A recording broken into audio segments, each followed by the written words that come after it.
Hello, Joe Raiders. Thank you for the raid, Joe. I have put on some anti-stressing yoga music to calm down the chat, as I heard there's been permanent crash out, continuing at all times. Take a few deep breaths. Deep breaths. Whoosa. Whoosa. Greatest chapter ever. He's dropping it. I love getting the raid every single time. Greetings, 4GLTE. Greetings. Every time I get it's just a wave of emotions of every single reaction known to man. Next stream is the AP exam. You're right. You're so true. You're so true. Amazing news for Expedition 33. Well. Joe has finished his stream on Saturday, his UmiNews, his Umi stream. So you know what that means. You know what that means. Welcome to UmiNews. It's been an interesting one today. A little bit of a shorter stream with the comfy stream and the dulls, but an interesting one nonetheless. Mainly interesting because Joe crashed out hard the entire time. I think. I feel like story-wise, I was like, okay, stuff's happening, but I don't care that much because it's all like fucking, you know, what's her face doing all her stuff and like Erica doing her stuff, but like it feels like it's all kind of pointless to the main story that's going on. So I was like, okay, sure, but Joe was just crashing out hard. So that was what was entertaining to me. How did we find it, chat? How was the how did you find the stream? And how are you finding UmiNeco episode 6? I do need to catch the end of the stream. So this is something which makes me I feel like a fucking idiot every one of these streams because I'll say stuff like when people ask like, oh, what do you think about this? I'll say stuff and then I'll go back and watch the stream and then it'll be like confirmed immediately after I stop watching. Or like they'll be so it looks like I've just said something that everyone's like, well, obviously they just fucking talked about that, and I was like, oh my god, it was like last stream, like fucking, I was talking about like, oh, you know, I think about like, you know, how Canon and Shannon, I'm getting back on the idea of Canon and Shannon being the same person or whatever, and I went back and watched the VOD, and like Joe and Jelly and were talking about it, and it came up in this story for like 20 minutes, and I was like, oh fuck, now I just look like an idiot, but.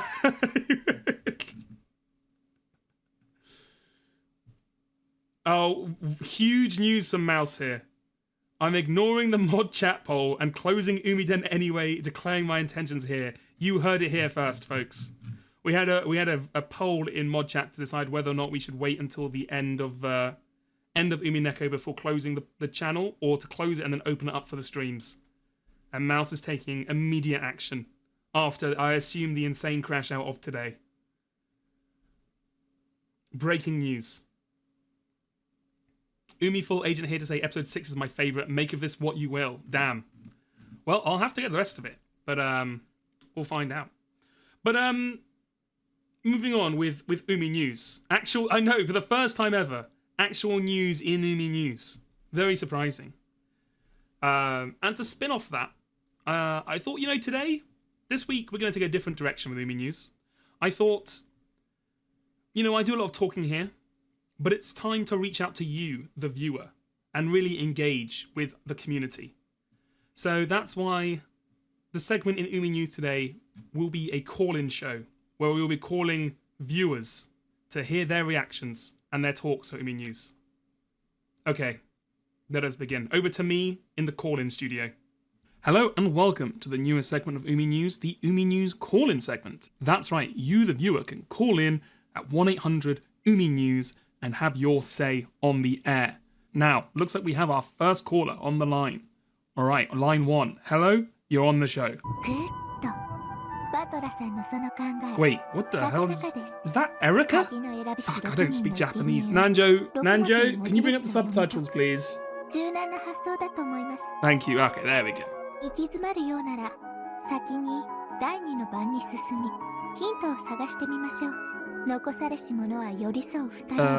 Seems a little rude, but go on. だと考えて良いでしょう。お見事です、バトル Yeah, さん。 yeah, you are very cool, Erica.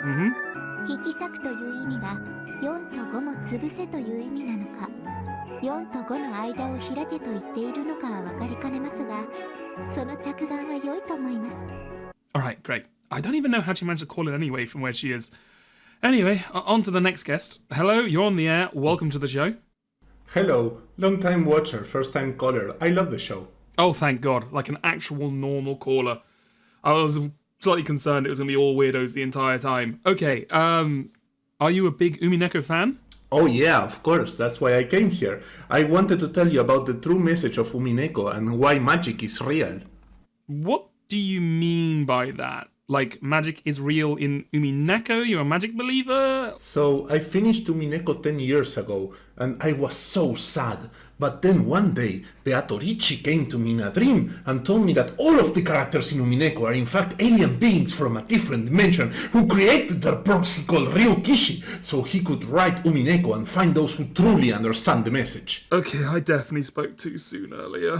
And now if I have enough love, I will be able to see them and join them in the paradise of the Golden Land, which is also known as the planet Ivaga, which means paradise in Guarani, which is where they come from, 106 light years away. Caller, what the fuck are you talking about? Sorry, you're right. Let me get to the point. So, I have been training every day by conversing with a Beatorici AI I generated from ChatGPT, who, by the way, agrees with me that everyone on the subreddit just didn't get my post about the importance of the Chester sisters being bunny girls, like the rabbits who live on the moon, extraterrestrials. Hello, everyone. Am I crazy? Nando, No, the government will try to tell you that I am crazy, but... Oh my God. Okay, next, caller number 3. Hello, you're on the air. Welcome to the show. あれは編集部の方に手配していただいた身代わりです。あのサイン会の時、後ろに待機していた海添が。Oh my God. Okay. Hello. 読者など本を読んでいるふりをしているだけ。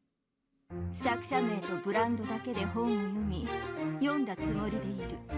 彼らには私の本に何が返っても何も読んでなんかいない。ただ今、流行りの作品は欠かさず読んでいるとインテリぶるために読んだふりをしているだけ。その程度の者どもにどうして我が身をさらせようか。はあ、汚らわしきかな、汚らわしきかな。Okay, well, thanks for the shameless shill. George and Shannon? Really? That's not the best one. I'm not going to lie to you. Alright, hello caller, you are on the air. Hey there. I felt I had to call in because I have a bone to pick with Joe. Oh, really? Okay, what's your problem? Up until now, I've been loving the playthrough, but ever since episode 5, I feel like he's really stopped engaging with Ryukishi's work.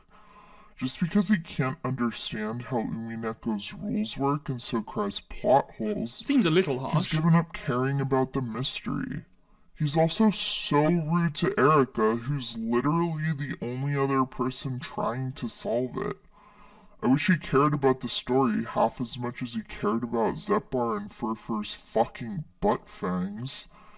Those two precious little demons, or meow meows as chat might say, are the highlight of the game, and reducing them to sex objects is insulting to the feminist narrative of the story, and during Pride Month, and also... Wait, Mouse, is that you? Huh? Your voice changer seems to have broken.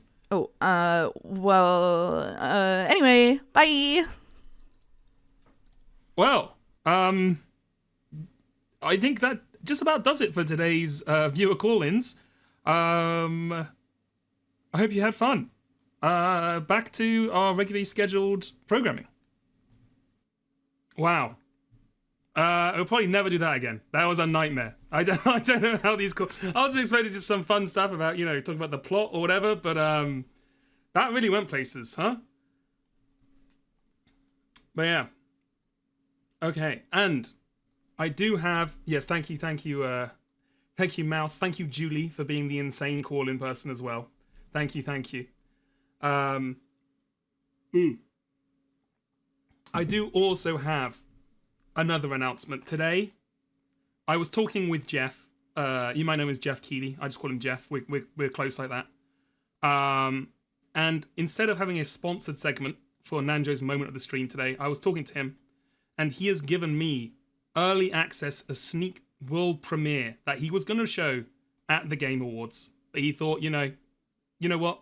For me, because I complimented his trainers, I became friends with them because every single Summer Games Fest, I'd tweet him and say, insane sneaker drip once again. And so, yeah, got in contact. And he's given me this one chance. So, this moment of the week is not sponsored, but it does have a world premiere. So I hope you enjoy.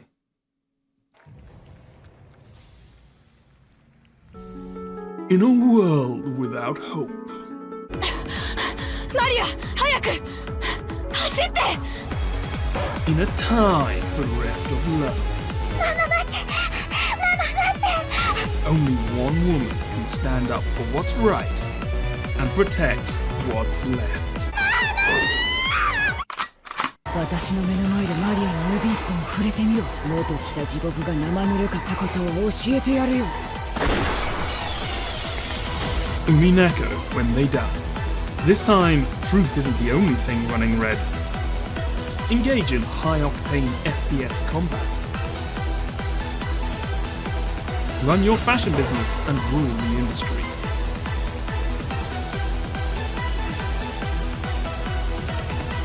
Ignore your child.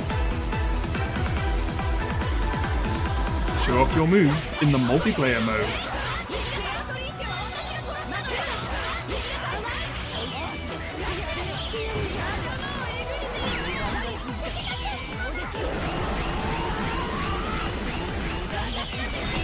UmiNeco when they die. Releasing summer 2026. Pre-order now and get the Mitsui DLC for free. Boss, you killed a child. Amazing. Mission complete.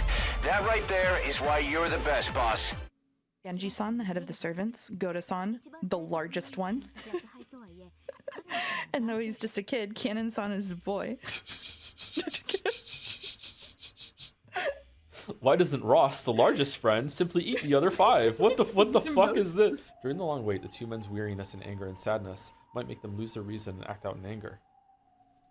After thinking deeply, Kraus decided to accept Jessica's request, in part to prevent such a thing from happening. Men just can't stay sane without a woman around? Is like, what did Ryukishi mean by this? I agree. Should we consider them as being accepted retroactively back when Lady Erica received the non-sticky packing tape from Mrs. Kumasawa? Oh god, no, no, no, no! Erica had borrowed packing tape from Kurosawa to make seals with. However, Battler had made it so those weren't sticky. If he ruled that if he says yes, oh my god, if he ruled that there had never been any problem with the stickiness of the packing tape, the transition could be made smoothly. No, god damn it, there's a logic error. Fucking hell. Alright, well, this is over. Oh my god. You fucking moron. Kinzo didn't kill himself. Holy shit. Holy shit. Oh, yeah. He even has his own island. All he has to do is change his moves so that Erica's seals and the placement of the letter don't contradict each other. Oh god. Oh god, this is gonna be fucking terrible. But let me make a prediction. I'll checkmate you 2 moves from now. That's my prediction. Then I'll make the same prediction. You will checkmate me 2 moves from now. I'll checkmate you in 2 moves. Can I tell you the metagaming of assigning chapter readings? Sure. I purposely took narration this chapter so that you could crash out while I was reading the narration. Oh, you knew. Okay. I knew. Well predicted. Well predicted.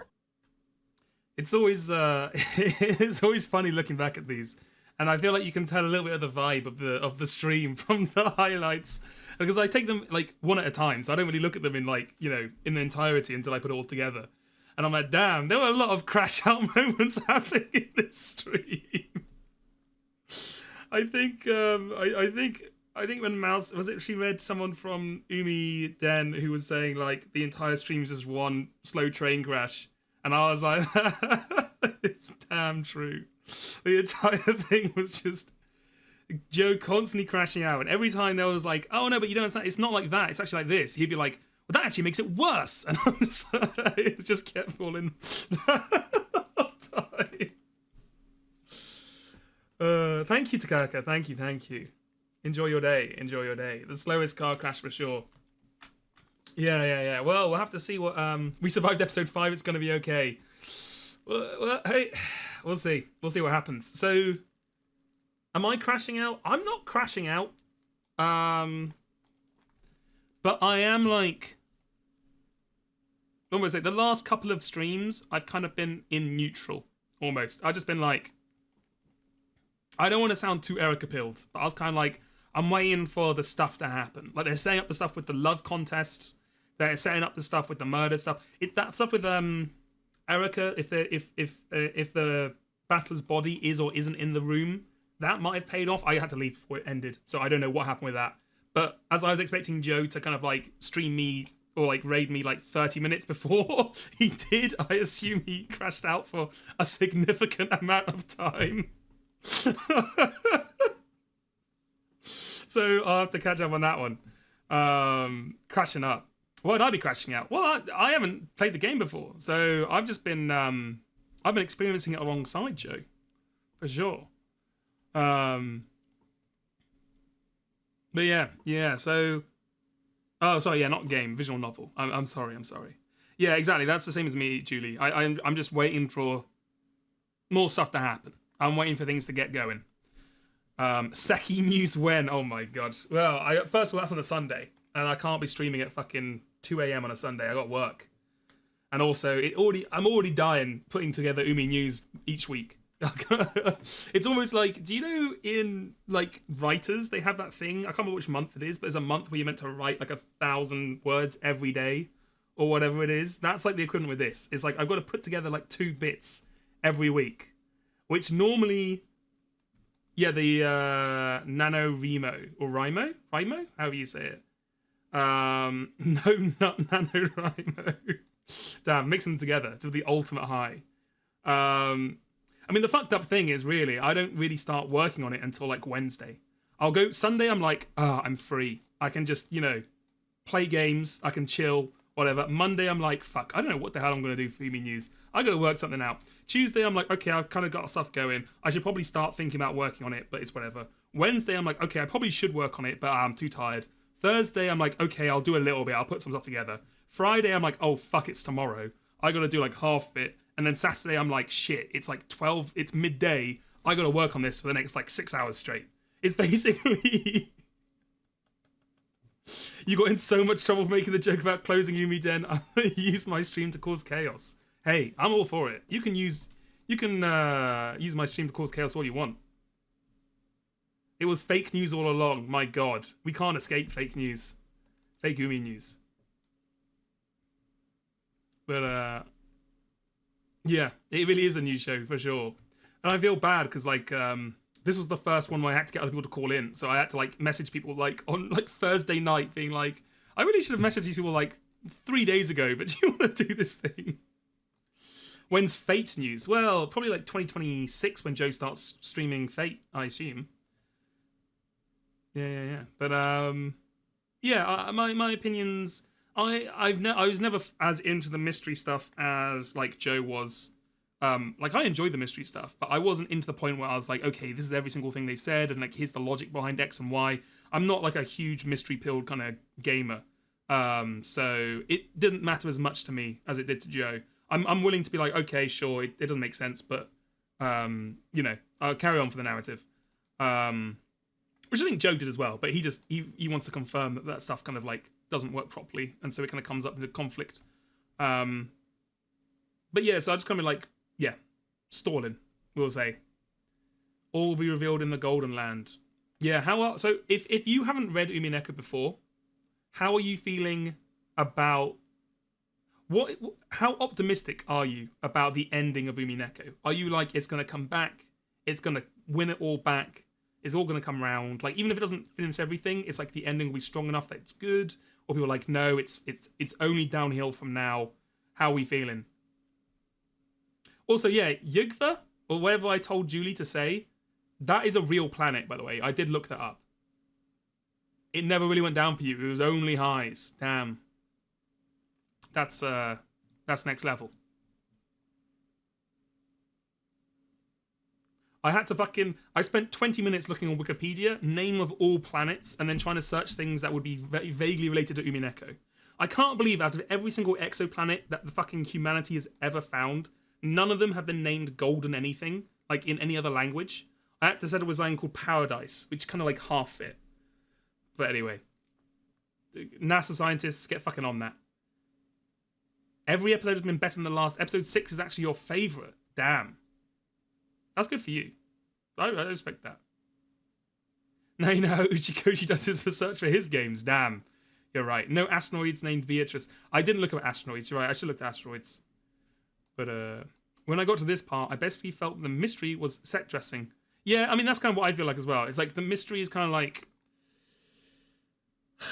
It stopped being the main driver of like the entire like concept of the story, and it's now just like the plot device, right? It's just like what they do. It's like if you watched a film about chess, two chess players, you don't really care too much about the actual chess moves being played. You care about how the chess players react to it and who they think is winning and losing. You start to care less about how the actual chess is being played, right? And that's what the mystery's become to me. It's like, okay, the mystery's happening and the characters are reacting to how the mystery's happening, but I don't really care too much about following the exact mystery. I just will follow to how the characters react to the mystery. Almost like that. Which I'm not saying is probably the best, it's probably the worst way to enjoy it, but that's how I do it. Not the main driver for you. You're being very deliberate with your wording. How very UmiNeko of you. I want to see the chess players kiss, exactly. I want them to make more songs, like that one song from that one chess musical. What the hell is it called? Like Saigon? Or what the fuck is the one about the city? Has anyone watched that one chess musical? One Night in Bangkok. That's the one. That's the one. I heard that song and I was like, damn, this song's a banger. What musical is this from? And I found out it's from a fucking chess film. And I was like, oh. Interesting. I never watched the actual chess musical. I just know the song. But anyway. Okay. Does anyone else have any other UmiNeko thoughts they want to provide before we move on? Another question, actually, here's a question. Because someone just mentioned Higurashi episode 8. For the Higurashi readers, does it follow a similar pattern as UmiNeko, where like it's split into a questions and answers, and it has like a dip in like the middle? Or is it like... okay, if you've read Higurashi and UmiNeko, did you feel like they had the same pattern in like the highs and lows? Or were they all fucking completely different? Might as well just be different, written by different people almost.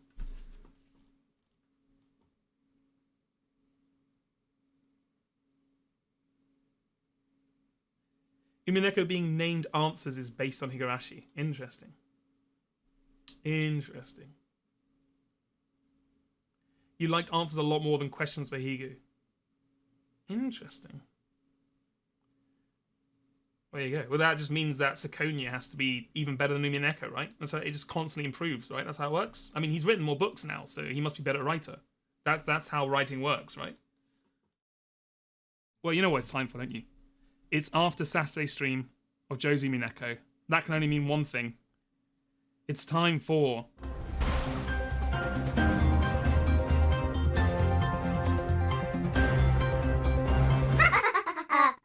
UmiNews. Hello, welcome to UmiNews. Oh, and thank you, Annie, for prayers for subscribing. Thank you. Thank you very much. And Commandant Mazarin, for following. Thank you. Yes, welcome back. So, that was a hell of an episode, huh? Or like a stream. I was saying I've kind of been in neutral for most of episode 6, but they really brought it together at the end. They and Pepsi Addict, thank you for the 100 bits. Thank you. They went kind of crazy. I was like, there was so much going on. I didn't know where to start. I was like, I need to start writing things down in notes so I remember to talk about it later on. Because I was like, there's the wedding, there was the solving the thing, there was the love duel, there was so much things going on. Cannon stock's going back out after this episode. Damn. Well, okay, you have to remember, I made this thing on while the episode's going on. So I made the stocks part when they were doing the love duel and he got fucking shot dead. So, and also that made me laugh when I was like, so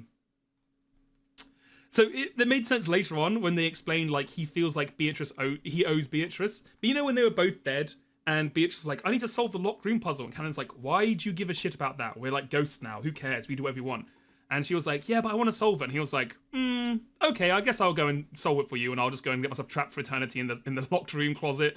Okay, sure, why not? I was like, whoa, hold on a second. And then, oh my god. Mark326, thank you for giving out 10 community gift subs. My god. Thank you so much. Thank you. Yeah, no, great episode. The wedding crashing was also very funny. It was it made me laugh because it was fun, it was hype, it was powerful, but it also had, as the chatter said, it had to me big like Shrek Marvel vibes sometimes. Like the bit where like Gap hands what's her face the ammo the wrong way around. She's like, wait, that's not what I'd care. Oh no, and she's doing like that thing, and then doing the barrier and all that kind of stuff, and then all that kind of, and then like fighting their way through, like I gotta get to Erica, like that stuff. It was very fun. It was very fun. It was like over the top and enjoyable. I will say that people are not going to agree with me on this. And the lambda popcorn, exactly, her subtly throwing the popcorn in to dodge it. I did think at the end when they both fire the gun saying there's only 17 people on this, there's not 17 people on this island or whatever the hell they say. I was like, a little too far. I thought she was glazing a little too much. But hey, they earned it, I guess. They had a whole thing going on. But I am not immune to hype moments and all. It's true. It's true. That's what I enjoy. And I said I didn't really care too much about the actual logic of the closed room puzzles, so I only saw it more as a vehicle to solve things. So I didn't care too much. I thought it was fun, the ending. I guess I was expecting Joe to crash out a lot more, but I think he'd already crashed out from the mystery, like the stream before.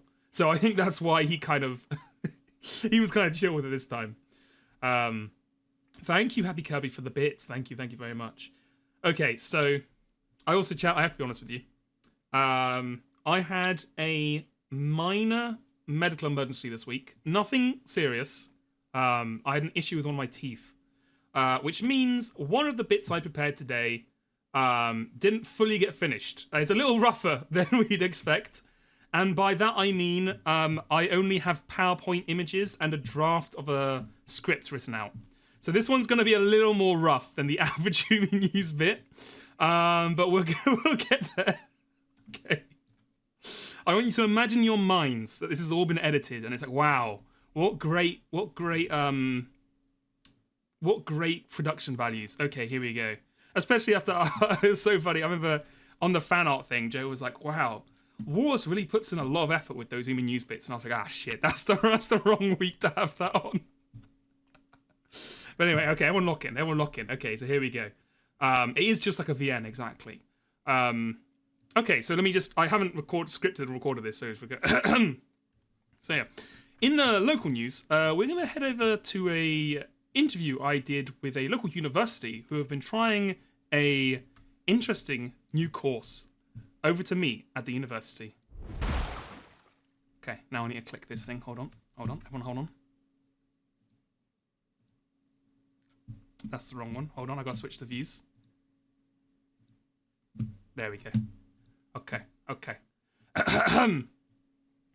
I'm here at the local university where the English department has made a bold new choice. They've decided to open up a UmiNeco literature degree course. I sat down for an interview with the professor in charge. Hi, thanks for sitting down with me today. No problem. So, why did you start this course? Well, as you know, these days, kids' attention spans have really been destroyed by TikTok, Instagram, and the like, so students are really struggling to read the classics. So we decided to go with a double-pronged solution, an option which both has visuals to keep the students engaged, and a popular media property so people would be excited to read it. After doing some digging, we decided to go to UmiNeco after one of the PhD students described it as peak. I haven't actually read it yet, but looking at the reviews, it does have a 95% on Steam, which is very impressive. For example, a classic like Bleak House only has 4.2 out of 5, so this must be good. We've developed a full curriculum with both an exam and a coursework component. Due to the financial issues, we were having to be slightly creative with the coursework, and we are struggling for working out what to do until we figured something out. We quickly realised an UmiNeco reader's favourite activity was writing walls of text online, so we've incorporated that into the curriculum. Each student will need to write 5,000 words a month on UmiNeco on whatever student media platform of their choice. The actual content doesn't matter, so long as they believe they won in their hearts. We also until recently included a practical lab course to the degree. Each student would at some point throughout the year set up a locked room mystery in their bedroom and force their roommate to solve it.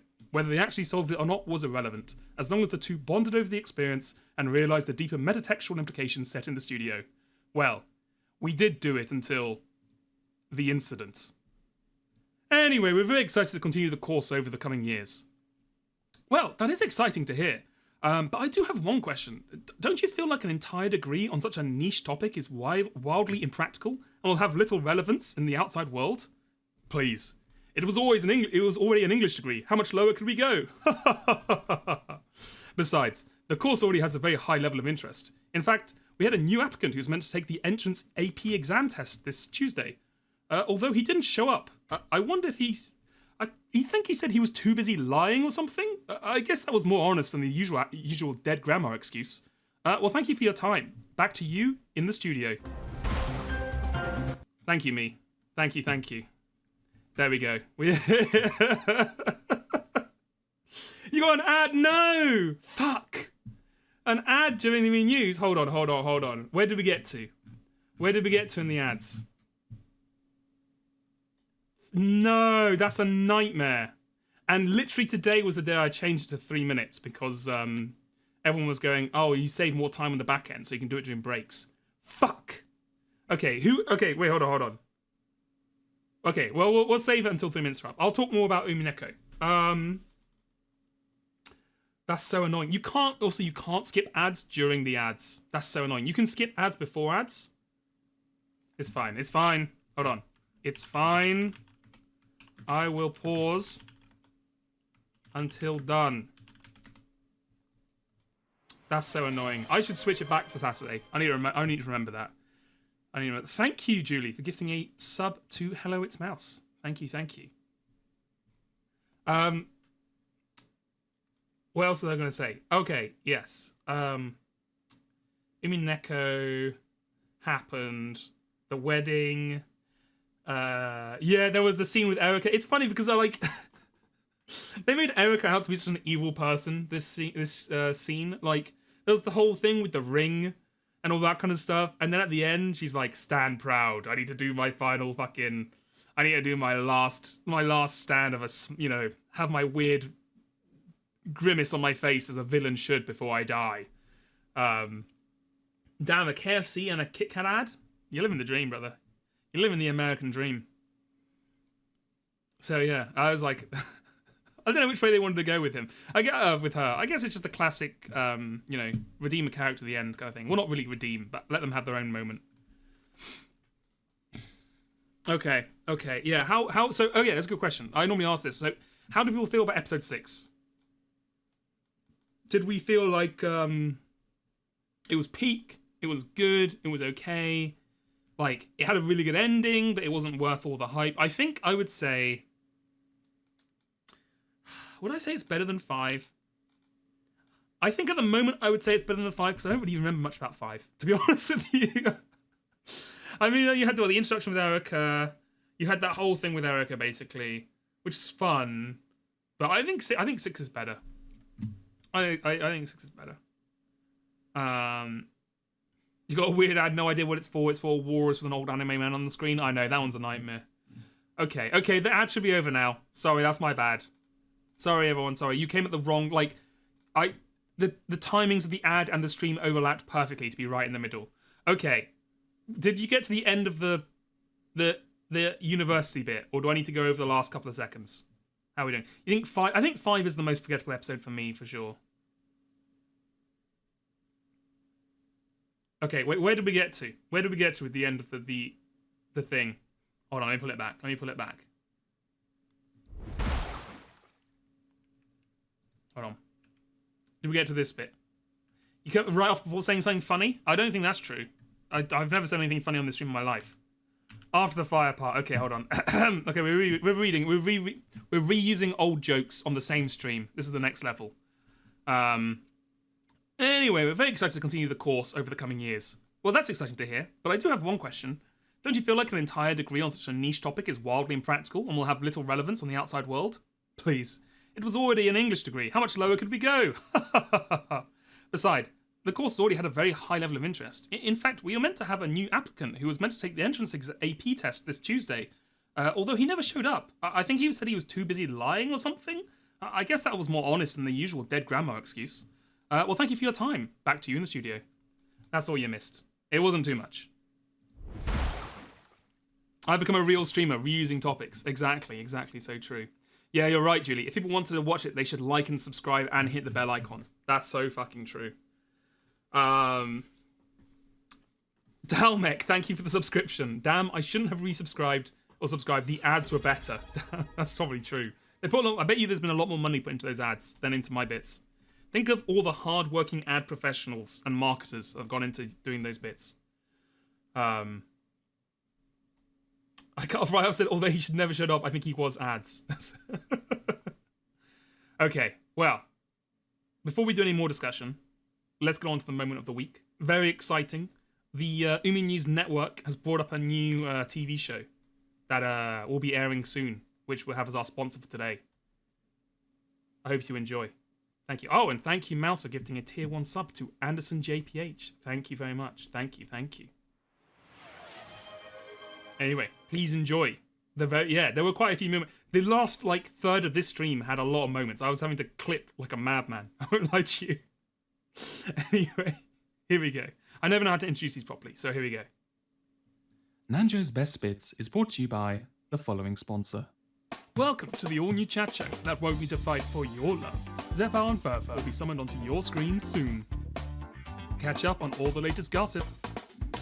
Discover the juiciest drama.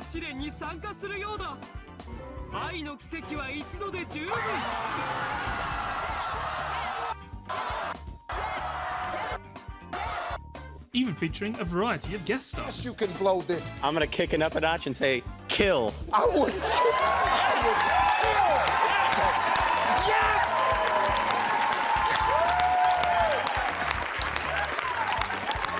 Kill!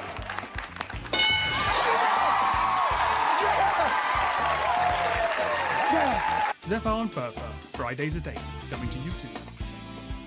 As a man, I can't stand being unable to do anything but watch.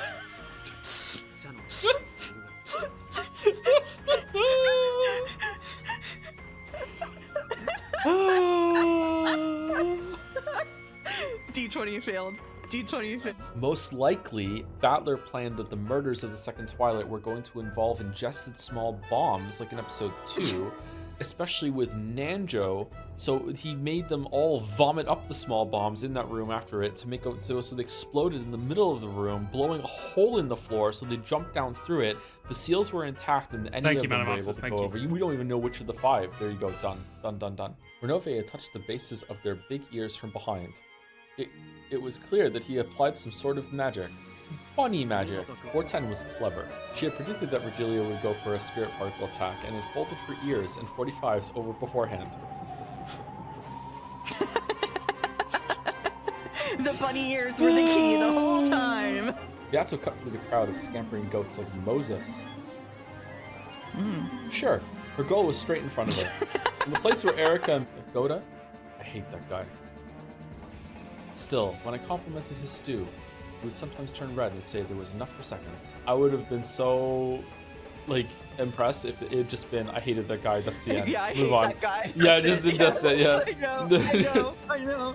This is gonna sound like I'm salty. I'm not. Ryukishi created a mystery that is legitimately bullshit. Like the mystery, the fact that one person can just on the spot I'm a different person now. That's bullshit, okay? It's complete and utter bullshit, all right? And I guess at some point during the writing, he realized that it was bullshit. So what he had to do was, in the last 4 episodes of his story, he had to create a straw man stand-in for the detective and make her, over 2 episodes, so unbelievably fucking insufferable that by the time it reveals the truth that you were on board with it because fuck Erica. I sincerely think it's genius. It's genius writing to realize that you've put yourself in this problem, like you made the meta logic error, and then he finds a way to get himself out of it by making like one of the most like hateable fucking villains of all time with their hateable fucking lolly witch posse. That when this reveal comes about, you are just so happy because at least it means that Erica dies and has to take an L. Because like fucking hell, this is so bullshit. Like it's such bullshit. Canon just snapped his fingers and did what Pyra does when she switches to Minthra, and is now technically not canon anymore. It's Shannon in the closet, or it's one of the other ones that they can do. Okay, so technically Shannon didn't enter the fucking animated emote. There we go. So technically like Shannon didn't enter the room. Like Canon did. No one else entered the room. She didn't, and she never entered the room either. And they even specified with the red that entering the room means you're crossing the border of one room to another. She just kind of poofed in there because Canon switched forms and switched over to Minthra from Pyra. That's what happened. Anyway, I'm sorry. I'm done. What a nasty trick. Are you sure something like this will count? with the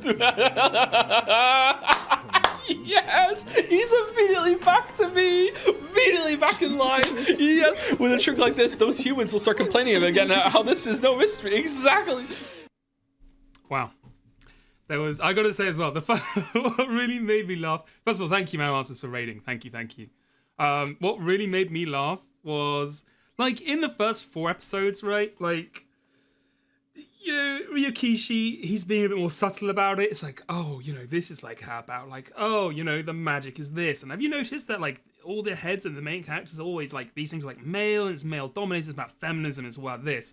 And like, oh, here's the undercurrents about this thing. You may not have picked up on this kind of thing here. And like earlier on where it's like, oh, there's a couple of hints to being like Canon and Shannon being the same person. You're like, oh, it's interesting how these sort of threads connect and he's one of those kind of stuff. And then it's like, in this episode, he's just like slapping people around the face, like, hey, idiot, fucking pay attention. Also, don't complain at me that you didn't like this. Fuck you. People are going to be chatting, people are going to be yapping about, oh, this doesn't make sense. I don't give a shit. Fuck you. It's just like, he's like, this bit, the bit where like, what's her face? God, I can't remember. I always forget her name, even though it's like the most obvious name of all time. The person who's like the with Angie, whatever, she's just like saying stuff like, people should really read this, and if they don't read and understand it, they don't deserve to know it. Featherine, that's it. Yeah, it just made me laugh. He's like, gloves are off, bitch. I'm saying the subtext out loud. Also, they basically did this, but I was really hoping Beatrice would come in on like the eye object for the wedding in like true Wedding Crashers style, with like the full eye objects right at the if anyone has any objections or something. But yeah, it was funny, and I don't know. I mean, this is putting things together, but it is also very funny that like people have said, oh yeah, like the reception to episode 5 wasn't very, like, people didn't really like it that much. They weren't too happy with it. So the idea that he'd be like, listen up, bitch, is very funny to me. I don't know if that's actually how it went down. You know, I don't know his mind, but yeah, that was very funny. By the way, did they so I was like part editing, and I didn't see the tea party and the question marks. Did they actually spell it out 100% that Canon and Shannon were the same person? Because the last I saw, it was like, well, that's the only solution that really makes sense. But they didn't hard spell it out. Okay, interesting. So they haven't revealed how Beatrice's trick works yet. Interesting. I wonder how long, if they're just never going to reveal that, or if they're holding it on for later. People will take more interest with episodes 6, 7, and 8. Oh, okay, interesting. Well, that's not as funny, is it? I'll maybe, you know, I won't incorporate that into my worldview. It's not as funny. But yeah, what was I going to say? Also, yeah, I think the thing with that as well is, like, I can understand. So, like, obviously Joe's reading this at a much slower pace. He's reading it with other people on, like, mainly Jelly to talk back and forth with, but also, I think of making up ideas. Obviously, he talks back and forth with Mouse, but Mouse doesn't give any info about the story. But also, he chats on the Umi stream chat as well. So, like, he's digesting it probably a lot more than a lot more people would do. So, I can understand how for quite a long time you would not think of the connection between Shannon and Canon. But I would say, like, what to me, the most obvious giveaway was this episode, this stream, where like they called each other like obstacles or something. They're like, you know, we should have done this a long time ago because we need to stop getting in our own way or something like that. And I was like, that, you know, that's like the nail in the coffin for me, because I'm like, what else would that mean? Like, that's like, that would be such a fucked up thing to say about your sibling. So be like, we should have fought to the death earlier because we should have gotten each other's way. So that's, to me, that's like, that must have been the bit that's like, here's your most obvious hint if you've been like, you've just been reading it. Because yeah, I do the same thing, right? It's like you're really into a story, you want to know what happens, you read it pretty quickly. You don't sit there and digest it as much as you may do otherwise, right? So you can miss a lot of that kind of stuff. But yeah, so I don't, yeah. Also, their names are very similar, so that's an obvious clue as well, clearly. I mean, they both end in on. I mean, that should be a giveaway right there. But yeah. Okay, and the other news, I have to tell you, some more unfortunate news. Well, unfortunate for you, not for me. I'm on holiday next week. From Monday until Saturday afternoon. So there will probably be a stream next week at this time, and there probably will be an UmiNews segment, but there will be no bits. There will be no highlights. There'll be nothing. I'll just be chatting shit about the streams, as in talking about topics, not chatting shit about Joe. That happens on the other secret streams for sure. But no, I'll just be chatting. But yeah, there will be no bits, I'm afraid. I'm sorry. I'm away on holiday. I'm in trains in Scotland. There will be no time for me to edit. I will not have my laptop with me. Does Nanja go on holiday with me as well? No, he goes to the Bahamas. He uses his doctor money to go for a really nice one. I asked to hop along, he said no, because he went to one of those like singles only hotels where you go and no kids, no partners kind of thing. I decided not to ask any further. Fuck no. Sorry, I meant chatting shit as in just talking about my insane theories, not insulting Joe. I'm sorry, that came across. But yeah, Nanjo is embezzling money for his trips. That's how he gets it. Shooting the shit. That's probably a better way of saying it. Yeah. But I mean, also, I'm trying to start drama, right? Because that's how you get all the views. We need to start doing more drama farming. Now that Joe has successfully cultivated like a smaller community, we need to start drama farming. We need to be like, the Joseph Anderson situation is crazy. We have to talk about the Jelly situation. I need to start pumping the videos out. We need to get it going. For sure. Exactly. You need to get it on live stream fails. We need to get it all going. That's how we get the big bucks, baby. That's how we get the numbers up. I'm saying, Joe, the Baldur's Gate 3 streams, you've been saying the viewership's been dropping. This is how we get them back. DM me. We'll start some drama. But anyway, was the I already have the all cap stream exactly. I'm already in there. I'm already in there deep. What did we have any other Umineko thoughts? Did we have any other things going on? I'm trying to think. There's so much. I said so much stuff happened in this episode. It's crazy. The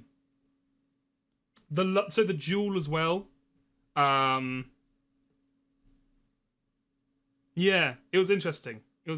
Also, why does Cannon always become a ghost? Is that like a thing? Is there something about that? Because he was a ghost in episode like 4 or 3 or whatever. No, 4. No, 2. He was a ghost in 2 as well, right? Like, why is he always becoming a ghost? Was that foreshadowing? Was that like a thing? poor fucking Cannon. He's always getting it. Best OST drop this episode. Hold on, which one's this? Let's get it open. Birth. You know what? There was some absolute bangers fucking today. There was Birth of the New Witch. There was Battlefield. I don't know if that's been played before. But both of those were good. What's the one that had like the crazy piano going as well? That one was really good as well. Just a lot of good music. A lot of good music this stream. I mean, UmiNeko has a lot of good music in general, to be fair. I've never heard an UmiNeko track which wasn't at least like a 6 out of 10. And most of them are much better than that.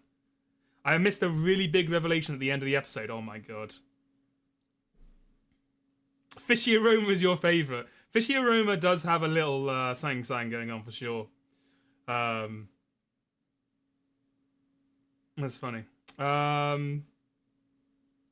Yeah, what else? So we had the shootout, which Shannon with the fucking 200 IQ drop dead move. The locked room mystery. And oh yeah, I thought it was interesting that they kind of revealed that, like, you know, cycle of abuse and all that with Berncastle and Amber Delta, where they're like, oh, you know, we were bullied to become bullies, and they had their own kind of like torture methods and stuff, and it's just like a cyclical kind of thing, which is interesting. I do like the idea of like you have to stay in the room until you've solved the logic issue, which is fun. Hurt witches, exactly. But yeah, no, it was a good ending. I think as Joe said, all the endings are good so far. So for sure, which means obviously episode 8 must be the best episode because it's all ending, baby. It's just, you know, ending to the game. So it must be the best one. But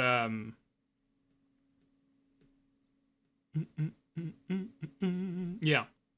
Okay. So, is there anything else? Does he know? Oh God. Is there? Oh yeah. So God. And by the way, have I said anything today which has been clearly contradicted or like refuted or obviously said in the part of the stream I missed? Because I think that's happened at least 3 times. I think I've gone back and watched stream later on multiple times during UmiNews and been like, "Whoa! I wish I knew this before talking this shit." Because I've been talking such shit. What happens to Nanjo when Umineko ends? You have to wait and see. You have to wait and see what happens to the boy. Oh! It's already happened. Hello, Raiders. Welcome. I did not catch the last scene. I got some updates from chat about Nanjo being like, you know, interacting with fascists. So I'm on my way to cancel him. He may not be returning to the streams. He will return to this one because we've already paid him for it. But I don't know if he's going to get to the other ones. Anyway, you know what it's time for.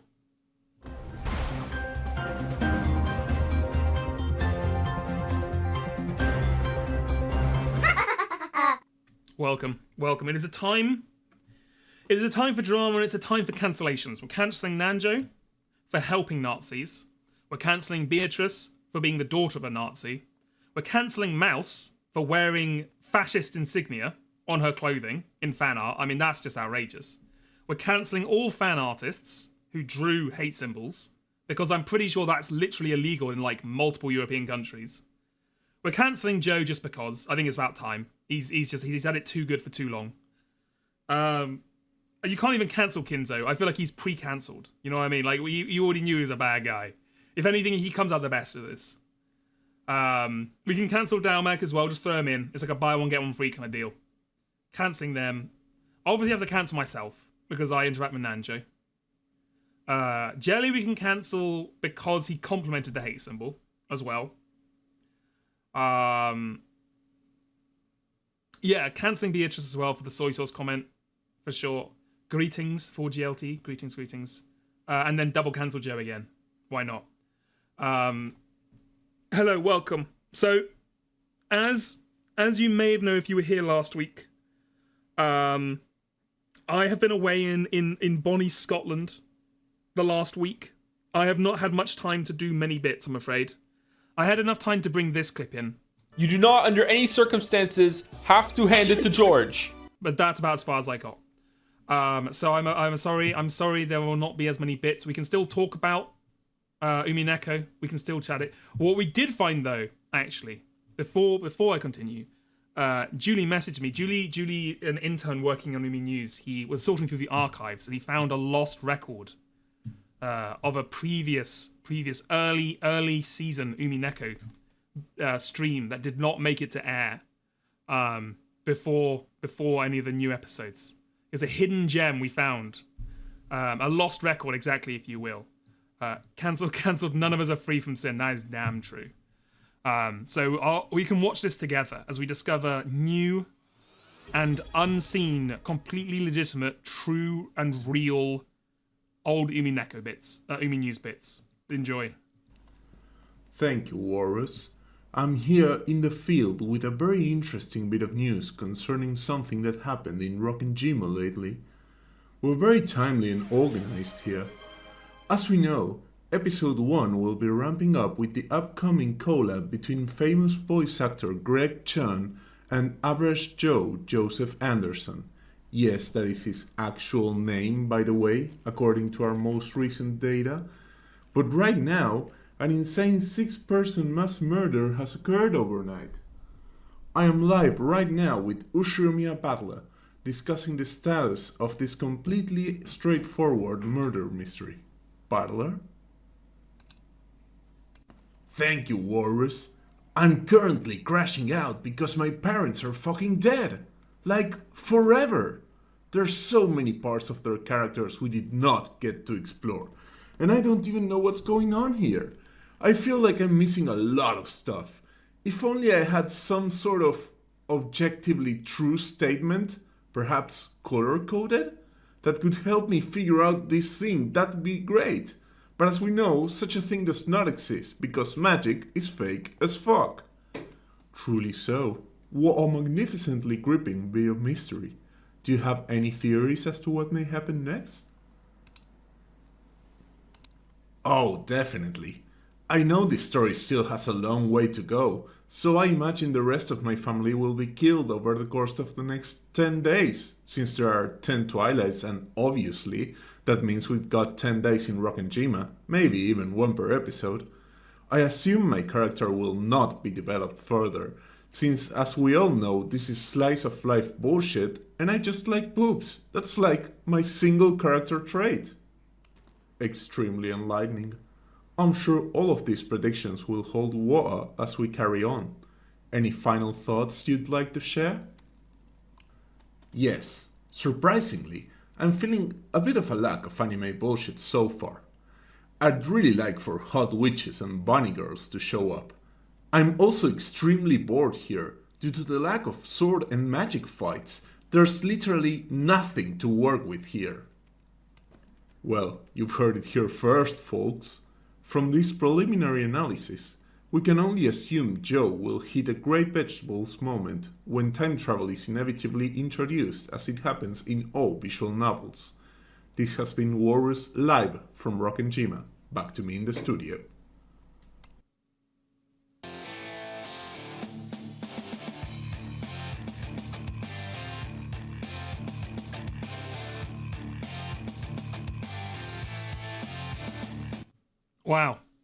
Wow, truly a blast from the past. Thank you, Julie, for discovering that lost gem while I was away. I gotta say, it's crazy, right? Because you know that thing where like you don't normally hear yourself recorded, so you talk and like you hear yourself recorded for the first time, and you're like, wow. I didn't realize back when I started the streams, I had such a strong like Argentinian accent. But I guess that's just how it was. You never know these things. It's crazy. But yeah, thank you, Julie. Thank you for that. Yeah, and thank you, Edicus, for subscribing with Prime. Thank you. Thank you, Hey Denner, for gifting a sub to Neum Histrid. And thank you, everyone who followed. Thank you. Hold on, Jelly's I've got a wall of text here with the word, in defense of my admiration for the mouse's very cool ear cuff, I am the only non-furry in the group, so you can't blame me for being unable to hear dog whistles. Wah, wah, wah, wah, wah. Thank you. That's the mic I had back in the Zero Escape compilation days. I know, it's crazy. I'm glad I still pronounced water like water, though. Sounds good. But yeah, to give you a bit of background on how I watched the stream today. I've been on trains from Glasgow down south. So I've been on trains for effectively about 6 hours. So I missed like the first like 30-40 minutes of like the actual UmiNeco stream. Was I was going through tunnels and losing like data or whatever. So I had no idea what was going on. I suddenly just reconnected and there were these fucking 2 new characters out of nowhere. I don't know what the fuck's going on about this. I come here and there's this fucking guy who looks halfway between, Shiro from Fate mixed with fucking what's his face from Sword Art Online, like as an OC of some 13-year-old kid. And he's doing his fucking, I don't know, oh yeah. And then you had Leon or Lion or whatever her name was. And I was like, what? Or their name is. I was like, what is going on? What have I missed? What that Kirito? Yeah. I was like, look, I don't. Okay, well, I will say I don't mind them adding more characters in, but they gotta stop adding in witch hunters. I can't have fucking this guy, Dalanor with the Nox's 10 laws, and then fucking what's his name, right, with his fucking 20 Van Dyne laws, and whoever the next person is with their 5 like Blues Clues or whatever the fuck the next one's gonna be. Like, it's too many. I can't keep track of all these different laws of how everything's meant to go or not go.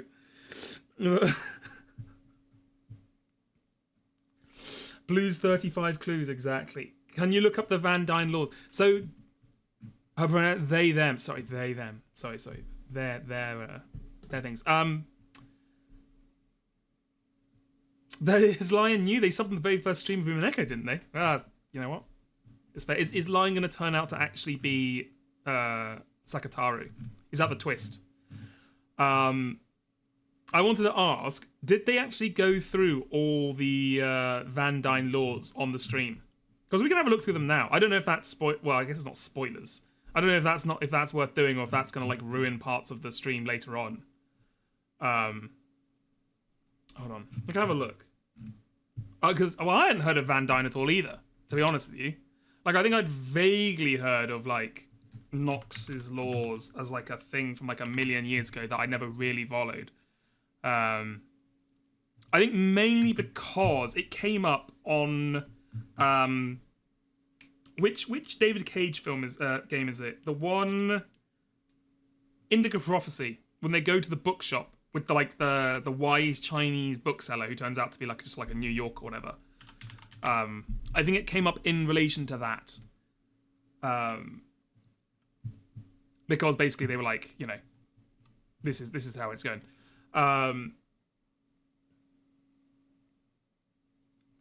A, it's never fully revealed in Umi, and B, he bastardizes both Nox and Van Dyne's also his own purposes, so up to you. That's fair. I mean, they already did that with the Hempel's Raven, from what I've heard as well, so it's like, but we can have a quick. Oh no, I've just seen one. The UmiNeko's Van Dyne's not gonna be happy with UmiNeko. I'll tell you that right off the bat. Let's have a look here. Oh no, the Hempel's Raven Defense Force. Anyway, here we go. Right, we're just going to go through them real quick. Number 1, the reader must have equal opportunity with the detective for solving the mystery. Okay, sure. The same as, I think that's one of the Nox ones as well, kind of like, one's that one. No willful tricks or deceptions may be played on the reader other than those played legitimately by the criminal or the detective himself. Danganronpa V3, you're out of here.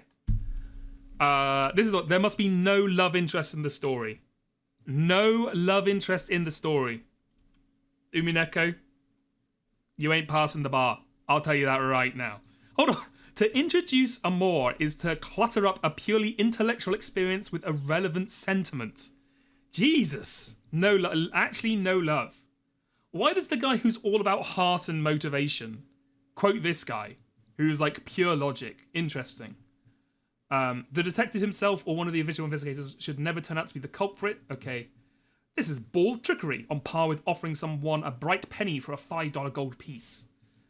The culprit must be determined by logical deductions, not by accident or coincidence or unmotivated confession. Okay, sure. Okay, the detective novels must have a detective in it, and a detective is not a detective unless he detects. Alright, fair enough. There simply must be a corpse in a detective. Why does... What? And the deader the corpse better. Is this how these people have rewritten the rules? Or is this how he actually wrote the rules? Did he actually sit down and go like, my 7th law, there simply must be a corpse in a detective novel. The deader the corpse, the better. The problem of the crime must be solved by strictly naturalistic means. Okay, that makes sense. There must be but one detective. That is, but one protagonist of deduction. One Deus Ex machine. Okay. The culprit must turn out to be a person who's played more or less prominent part in a more or less prominent part in the story. Okay, sure.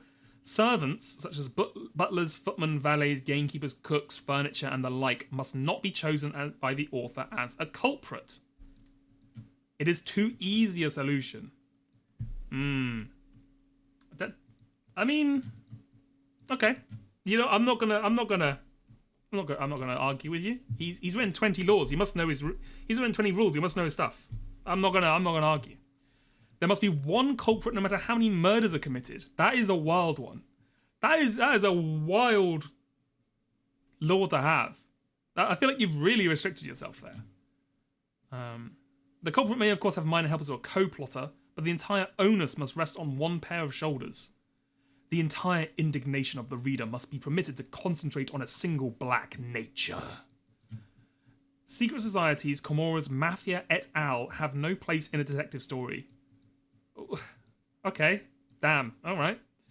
Blah, blah, blah, okay. A fascinating and truly beautiful murder is irredeemably spoiled by any such wholesale culpability. Bro, did like a fucking witch write this? A fascinating and truly beautiful murder. No high-class, self-respecting murderer would want such odds in his jousting bout with the police. The method of the murder and the means of detecting it must be rational and scientific. Okay, sure. The truth of the problem must at all times be apparent, provided the reader is shrewd enough to see it. Okay, I agree. Like, I don't know if this is a rule, but like, it's good writing, right? It's like, if you know this, that's pretty good. A detective novel should contain no long descriptive passages, no literary dallying with side issues, no subtly worked out character analysis, no atmospheric preoccupations. You know what? I understand why Joe loves detective novels. I now understand why Joe loves mystery novels. This is all the things he hates. He hates long descriptive passages. He hates literary dallying. He literally said today he hates English literature character, like analyses, whatever it was, literary essays. It's ticking all the boxes. Lectures between innings at the polo grounds on the beauty of nature would scarcely enhance the interest in the struggle between two contesting baseball nines. And dissertations on etymology or orthography interspersed in the definitions of crossword puzzles would tend to only irritate the solver bent on making the words interlock correctly. A professional criminal must never be shouldered with the guilt of a crime in a detective story. Crimes by housebreakers and bandits are the province of the police department, not authors and brilliant amateur detectives. Okay, a crime in a story detective must never turn out to be accident or suicide. Danganronpa 1, you're out. The motives for all crimes in a detective story should be personal. Okay, I mean I can see it. I can see it. It can kind of be like, but yeah. And then the last one, and to give credo to an even score of items, I herewith list a few. Okay, well, hold on. So you were telling me, in fact, there are actually 29 rules. But because you're like, I want a nice even 20, I'm going to actually put 10 in the 20th one. Yeah, Van Dyne's 20 and a bit laws. That's going to be against one of these rules. Surely this is against one of the rules. Okay, no self-respecting detective story writer will now avail himself of. Determine the identity of the culprit by comparing the butt of a cigarette left at the scene of the crime with the brand smoked by a cigarette. This is like reverse done in one of the Human Echoes. The bogus spiritualistic seance to frighten the culprit into giving himself away, forged fingerprints, the dummy figure alibi, the dog that does not bark and thereby reveals the fact the intruder is familiar. My God. It's funny to think these things were probably like really, really popular, like I assume when this was done a long time ago. Whereas I feel like nowadays you could probably bring a couple of these back and people wouldn't realise it as much. But to be fair, I haven't also read a lot of detective novels, so maybe these are still old hat, as you would say. The final pinning of the crime on a twin or a relative who looks exactly like the suspect but innocent person. The hypodermic syringe and knockout drops. The commission of the murder in a locked room after the police have actually broken in. Okay, well, UmiNeco saved. It was looking dicey up to here, and then it got here. The word association test for guilt. Was that a big thing? Were people like, okay, I'm going to say a word and you associate a word like dog, collar, apple, banana, murderer, me. Oh, fuck. No, you got me. The cipher or code letter, which is eventually unraveled by the sleuth. Okay, that's interesting. That's interesting.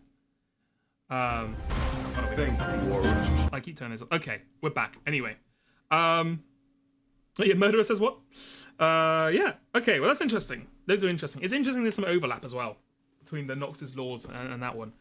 But yeah. So this was a very spotty Umineko for me. I was on a train. I was losing data. So I was kind of just hopping in every now and then.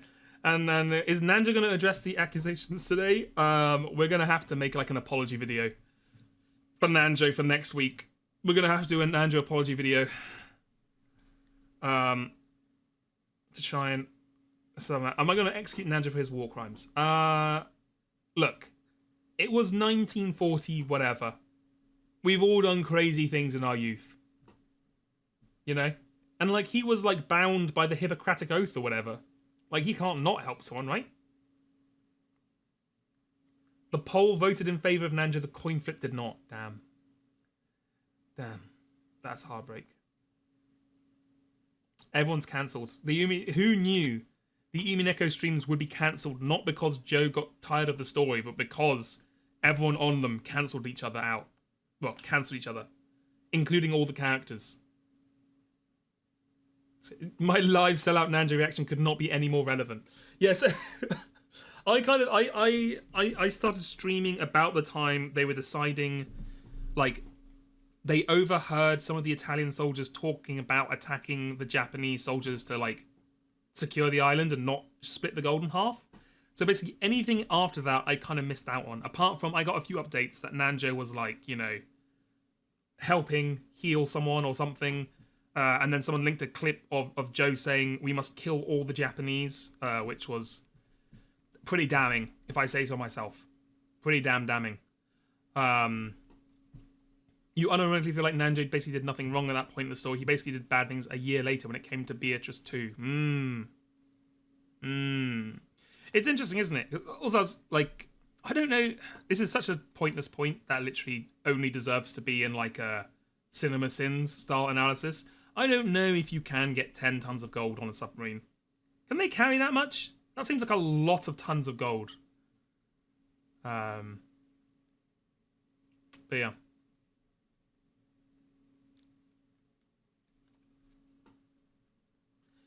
Friendship ended with Nanjo. Goda is now my best friend. Damn. Not Goda. Not the one everyone hates.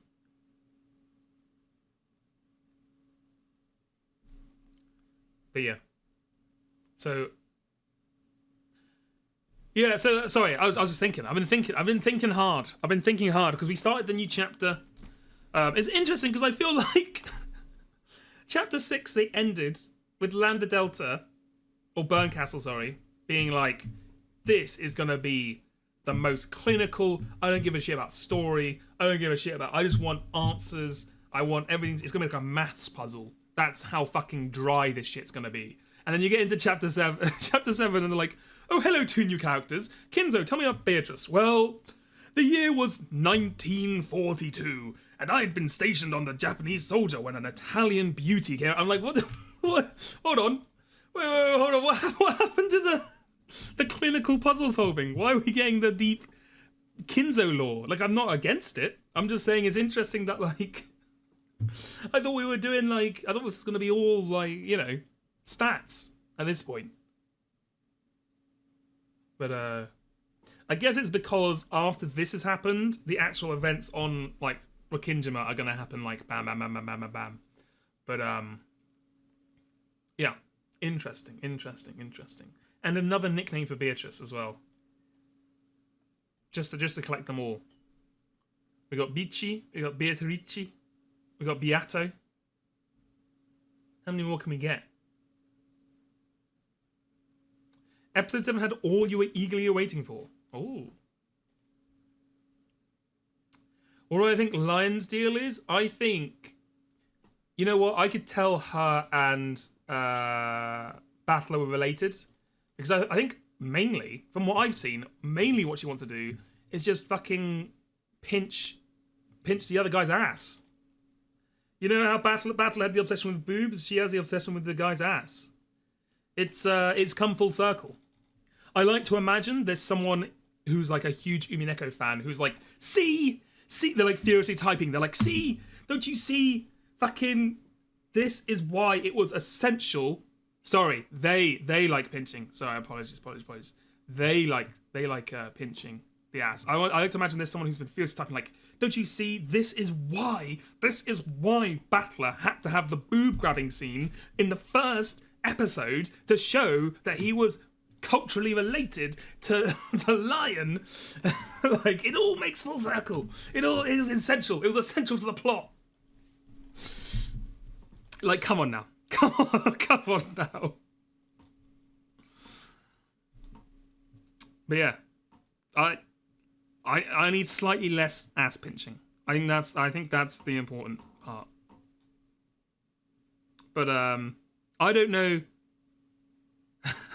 For the record, this appears no resemblance to my opinion and stance.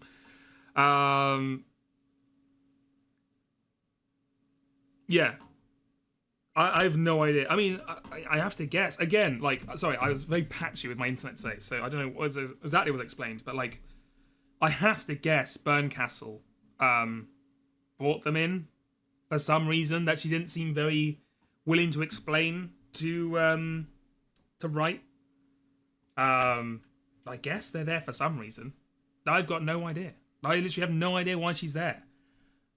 Like, literally zero idea. I don't understand what she brings to the plot. I don't understand why. I mean, what they bring to the plot. What they bring to the plot. I assume all will be revealed in time. But at the moment, I am as confused as everyone else. The Shannon scene, again, it's just reinforcing it, right? It's like, if you haven't really thought about it too much, they're really starting to push the idea that, like, Canon and Shannon are the same person. You know what I mean? Like, because it's just like, he's like, can I see both of you together? And she's like, no, you can only see one of us at a time because we were told to do guard duty. He's like, we were told to do guard duty. And he's like, okay, sure, okay, good, okay. Like, I don't know why he wouldn't be able to see them both together when they've both been seen together by other people. I don't know if it's because he is the detective and the detective sees the truth or something. I'd have to go back and see if Erica at any point saw the two of them together at the same time. And it's like, oh, the detective, everyone else, other people have seen them together, but the detective has never seen them in the same place. Like, a kind of like Battler, you know, I suppose that links into Joe saying about Battler. You can only trust what Battler sees because in those first few episodes, Battler was the detective. So you could only ever see that kind of thing. Your theory is Beatrice had twins. That's crazy. It's such an odd name as well, isn't it? Lion. Like, why would you call a child Lion? Because I know the other ones are named after, like, Western names, but Lion is not. I mean, Leon is obviously a Western name, but it's not. It's not Leon. It's Lion. Now, I know Leon means lion in French. Oh, actually, it's pronounced Leon. Is it actually pronounced Leon? Or was that... Because I came in, I assumed Joe was doing the meme. But Leon does mean lion in French. So, like, it does actually... Right, like, you know... Lock up. Battler is another one, to be fair. But yeah, I don't know. Battler's a weird one as well, true. But then Battler, because he was meant to be, like, battling. Or, like, arguing with Beatrice. Whereas Lion, like... What would that stand for? Like, a brave... Like, what? A lion is brave. A lion is normally, like, a crest figure in a coat of arms, a herald. A heraldry. I don't know. It's interesting, isn't it? It is another name with on. You're right, like the servants have. But I don't know if that's actually... That might just be a coincidence, because I can't see why there'd be any connection there. But yeah. Interesting. Yeah. I mean, I think we've had a slow couple of news weeks, as it were, because Joe's been prioritizing other games to get them finished, which makes sense. I'm not judging. I think that's completely logical and correct thing to do. But we've only had like a couple, we've only had the Saturday streams, so we've been going a little slow recently. But it is interesting. It is interesting. Did we? So I'm not going to do another vote because there was already like an effective vote in Joe's chat about who was episode 7 everyone's favorite, and it seems like most people think episode 7 is the favorite. So that's interesting. I really want to know if they're going to introduce more characters in into episode 8. I'm like, surely these are the last characters. There's no way they can introduce more characters, but you never know. You never know.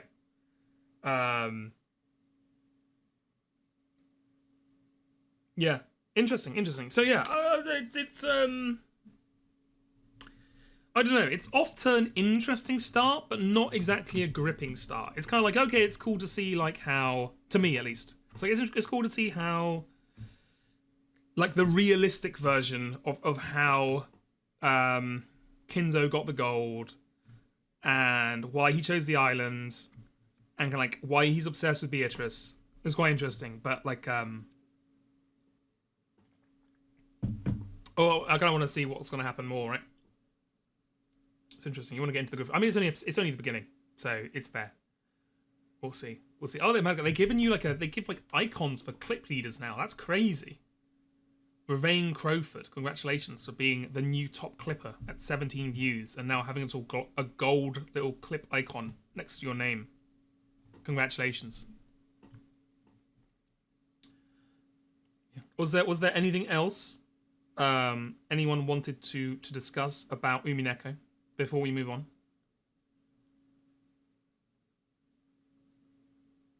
Because I think there's a lot of setup today.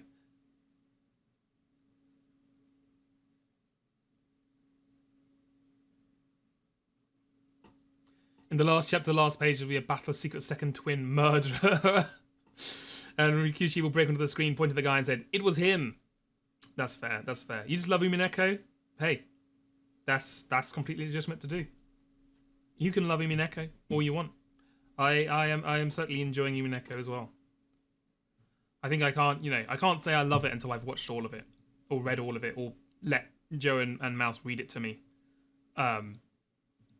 And then be like, make my judgments afterwards. But I think, it's definitely done a lot, which has been very interesting to read. Oh, okay. Right. Well, as I said, unfortunately, I was on holiday. So I haven't had much chance to do many bits. So we are all out of bits. And we will now proceed on to 100 line. Before I proceed, I can tell you a little bit about my holiday. I went to Scotland. It was very fun. I'll tell you one thing I was thinking of, actually, that I want to mention before we quit. I was reading... so I was like, okay, I need a book to read while I'm on holiday, as is tradition. And it's like, you know what? I'll read The House of Leaves. Because people have been saying it's good. It's great. I remember, I think the first book club was House of Leaves, whatever. So I was like, you know what? I'll read it. Because I was like, I've heard good things. And I was reading it. And I was like, damn. It was... Mouse, are you still here? It was... because I remember, I think you said you recommended House of Leaves to people in the book club as this is like UmiNeko, as like a meta fiction kind of deal. And it is that. True. But I feel bad if there have been people who've only played games and they just played UmiNeko and they read it and they're like, they haven't read anything else in their lives or very little. And they're like, oh, we can read House of Leaves because that is fucking... if UmiNeko's 101, fucking House of Leaves is fucking up there. You know what I mean? It's at least undergrad level, final exam kind of shit. It is hard to read. It's hard to read in a literal sense, as in I've read a decent amount of books in my life. I was looking up words. I was like, what the fuck does this word mean? There were several times I had to get the damn phone out and be like, what the hell is this word? They went in. Hold on. Let me see if I can actually see here. Have I got a thing here I can look up on my phone? Okay, here are a couple of them. Atrabilius. That was one of the ones I had to look up. Frosh. Pre-Adamite, Prolix, I was like, what the fuck are these words? Patina? Patina was another one. I was like, okay, so it's physically hard to read. It's also physically hard to read in that it plays around with the word formatting of the book. Like, the fucking... Hey, Tanner, thank you for the Walrus nerd emote. Like, the way the book is actually formatted, it, like, breaks apart the structure and all this stuff that happens. And it's... I really like it as well, because the way they changed the format represents the themes of the ongoing, like, narrative at the time, which I think is really clever. And, like, the way it's like, oh, you know, this part's really confused. I don't want to get into spoilers, obviously. It's like, this part's really confusing, but, you know, the way it breaks the formatting to also make the content the formatting confusing, as well as the content to, like, get you in the mindset of the characters, but it makes it hard to read. It's hard to read in, like, a narrative sense, because it's not only done as multiple perspectives in multiple different, like, meta shifts, like UmiNeco, but it's also done with different, like, perspectives, like first person, third person, second person. Half of it's written like an academic literature, like, not like essay. So it has citations, it has, like, a lot of, like, different formats of analysis. And then, like, it has footnotes that are written by a literal insane person. And I was reading, like... I was reading some of these like the first time I was reading these footnotes, I did not realize one of these footnotes I was reading, one of the sentences lasted an entire page. Like, he just kept doing commas and semicolons the entire time. And I was like I was drowning reading this fucking footnote. I was reading it, like, trying to speak. I was getting faster and faster. Like, let me just find the end of the sentence. Let me just find the end of the sentence so I can, like, recontextualize everything. I just kept going and going and going. And I was just grasping. I was grasping for a fucking full stop anywhere. And I just, like, got to, like, 2/3 of the way down a page and was like, okay, you know what? Fuck it. It's clearly not coming. Let me just reread the thing, assuming I'm never getting to a full stop. You know what I mean? Like, it's never happening. But yeah. I think it's a good book. It is a good book. But yeah, it's just funny thinking, like, if you went straight from UmiNeco into fucking House of Leaves, I was like, damn. I mean, it's fine if you've read a lot, but if you're not a person who reads a lot, and, like, your introduction into reading was like the ends, and then you get hit with the fucking House of Leaves, boom.